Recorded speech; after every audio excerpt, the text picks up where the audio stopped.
నమస్తే, నేను మీ చంద్రశేఖర్ కండవల్లి. రాజకీయాల నుంచి దూరంగా జరిగాను అని సన్యాసం స్వీకరించిన విజయసాయిరెడ్డి తాజాగా హైదరాబాద్ కు వచ్చిన ఉపరాష్ట్రపతి జగదీప్ ధంకర్కి స్వాగతం పలికిన సంగతి తెలిసిందే. ఆయనతో చాలా సన్నిహితంగా మెలిగిన విజువల్స్ కూడా బయటకు వచ్చాయి. వీటిని విజయసాయిరెడ్డి తన ట్విట్టర్ హ్యాండిల్లో కూడా రిలీజ్ కూడా చేశారు. ఇక విజయసాయిరెడ్డి ఈ విధంగా ఒక అధికారిక కార్యక్రమంలో ఒక్కసారి మెరవడం విశేషం. అయితే అదే సమయంలో అక్కడికి వచ్చిన వారిలో అనేక మంది అడ్వాన్స్ గా కంగ్రాట్స్ అని ఆయనకు చెప్పడం జరిగిందని ఒక ప్రచారం సాగుతోంది.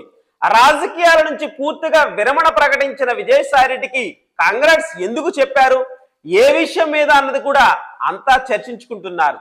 విజయసాయిరెడ్డికి తొందరలోనే రాజ్ భవనంలో అడుగుపెట్టే యోగం ఉందని సన్నిహితులు చెబుతున్నారు. ఆయన తమిళనాడు రాష్ట్రానికి గవర్నర్ గా నియమిస్తారు అన్న ప్రచారం సోషల్ మీడియాలో ఊపందుకుంది. అక్కడ గవర్నర్ రవి పదవి కాలం తొందరలోనే పూర్తవుతుందని, ఆ ప్లేస్ లోకి విజయసాయిరెడ్డిని తీసుకుని వస్తారని అంటున్నారు.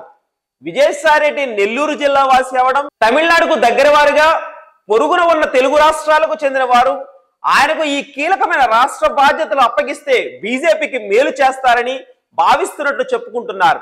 అంతేకాదు విజయసాయిరెడ్డి బీజేపీ పెద్దల మనసు చొరుగున్నారని కూడా చెప్పుకుంటున్నారు. ఏది ఏమైనా కొద్ది కాలం ఆగితే విజయసాయిరెడ్డి రాజకీయ సన్యాసం వంటి సంచలన ప్రకటన వెనుక పరమార్థం తెలుస్తుందని విశ్లేషకులు అంటున్నారు.